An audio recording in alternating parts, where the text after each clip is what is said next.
Hey guys, Alejandro Zuniga, 24/7. Looked like some defensive issues early on that clearly improved as the game went on. What I guess talk us through what happened early and what improved later.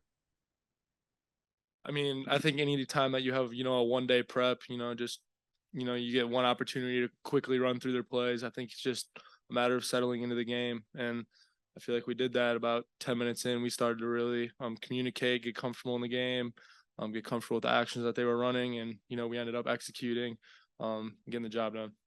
Doug, do you have anything to add?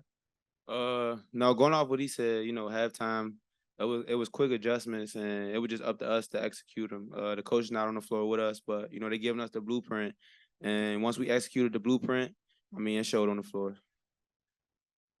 Next question. James Hawkins, Detroit News. This is for both Doug and Will. I mean, this is the third straight game you guys were in that was kind of close going down to the final few minutes. I guess, what did you learn from the past two losses? And I guess just what changed this time around? Like, what was different? Yesterday definitely told us, we had that fight to the end, and we made it an emphasis before the game to have that fight that we had to end for 40 minutes straight, and they shot over 60% from the field in the first half, but no matter how good they shot, we were still at one. So we just used that to our advantage and tried to really hone in on what they were trying to do, and it turned out in our favor. We have a group of great guys, and I feel like it's hard to stop us when we at our best. Will, do you have anything to add? Nope. Well said. Next question. I got to follow up too. I guess, what does it say about the mental toughness of this team? There was a lot of runs back and forth. It seemed like there was maybe several times you guys maybe could have put your head down, but I mean, you fought back. It's just, what does it say about this team's resiliency and resolve to keep fighting back from those runs? Yeah, I mean, I think that goes back to we've emphasized so much, it's a game of runs. Coach Phil mentions a lot. It's like a boxing match. They're gonna punch, but it's really just how we're gonna respond, how we're gonna punch back, spit the blood out. And I felt like, yesterday's game similar to today's, but today we came out on top. We did a better job of responding to those punches and coming out on top. Mm-hmm. Lindsey Buden, the Michigan Daily. Definitely some improvements on the defensive end today. How do you think you guys turned those defensive improvements into offense? We have a lot of versatility around the floor. And our game plan is to run. So in order to run, we have to get the ball. So I feel like the guys understand, once we get the ball in our possession, we're on our horses, and everybody has an understanding of that. I don't have to keep coming back to the ball. Our format, Olivier, he gets the ball, we push. And as much transition buckets as we can get, we're going to take advantage of those, because those are easy buckets, and we get to save a little bit of energy, to lock in on the other end. We'll take one more for the players. Doug, any secrets to recovery when you're playing 37 minutes and then you got to play again in 20 hours? Just rest. Today Thanksgiving, my family here, so just enjoy it with them, stay off my feet, and we got a quick turnaround tomorrow, but really just enjoying my family, stand off my feet, resting. Ain't too much to it. All right, thank you, fellas. We appreciate your time. Have a great Enjoy. Thanksgiving. Happy Thanksgiving. Appreciate it. Coach, if you want to open up with your thoughts on the game, and then we'll take questions from the Zoom.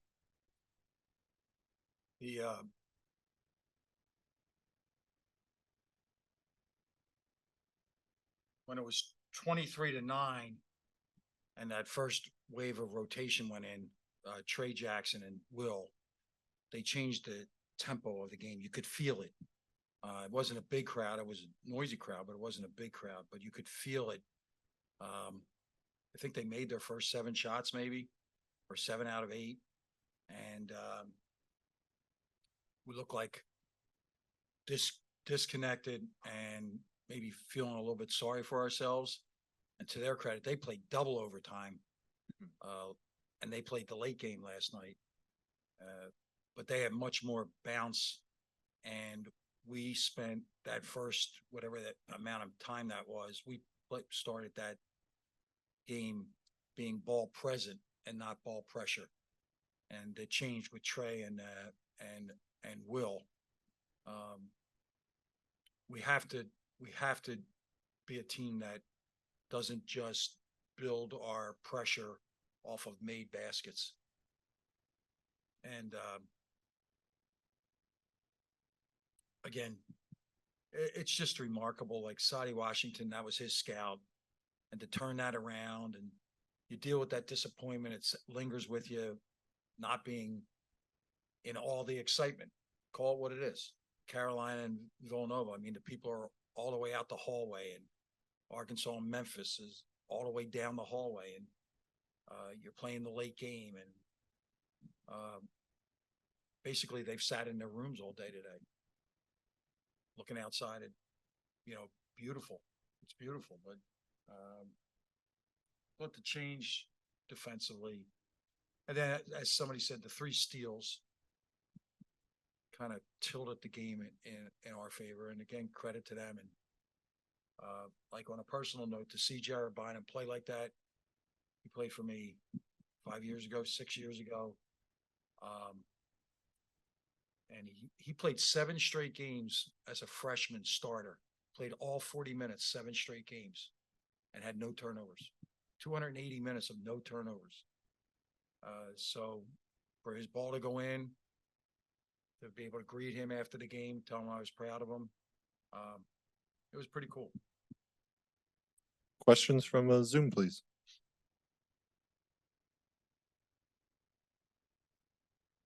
Anyone? Coach, hey, I know you came into this tournament asking more from a defensive standpoint, saying guard someone. Have you seen what you've wanted from a defensive perspective through a couple games? No. I mean,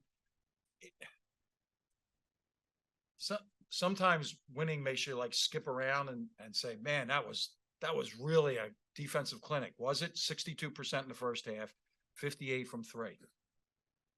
So no. And we gave up a 44 point half. So progress, yes, because we didn't lay down in the second half.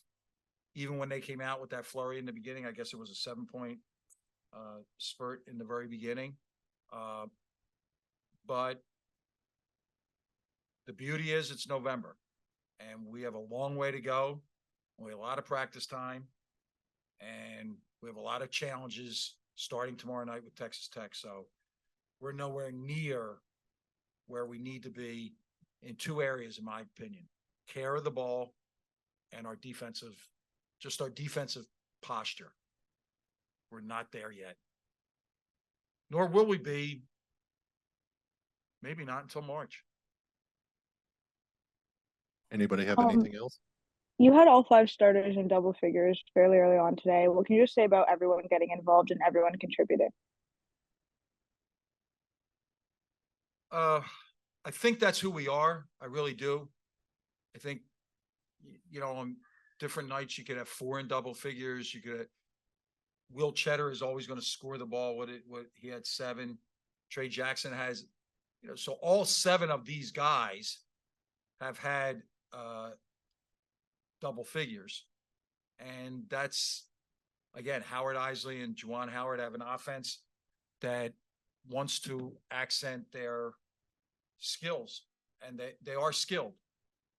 And there's also holes in their game. We have to continue to cover those holes.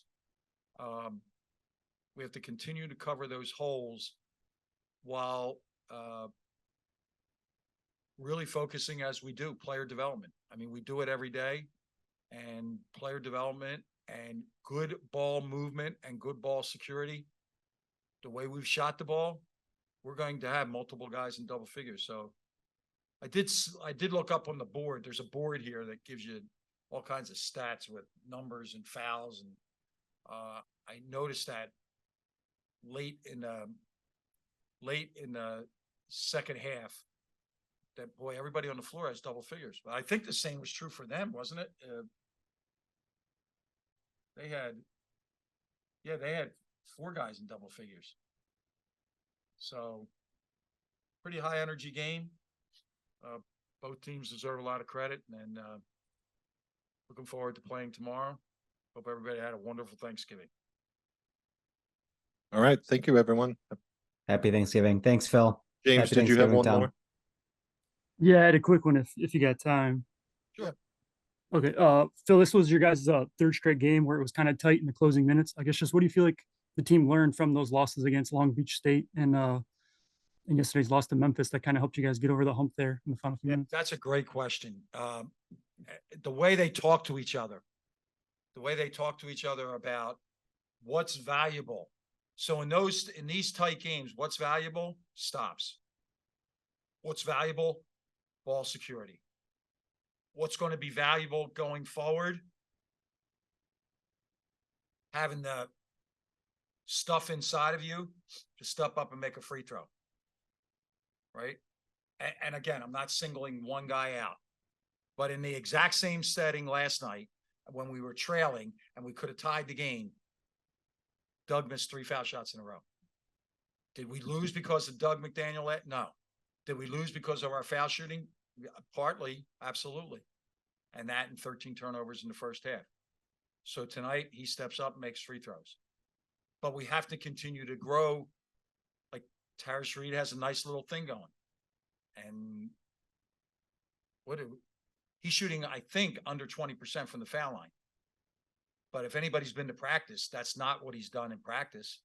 So I believe that in these tight situations, our foul shooting, our defensive disposition, that a stop is more valuable than a score, or any one guy scoring.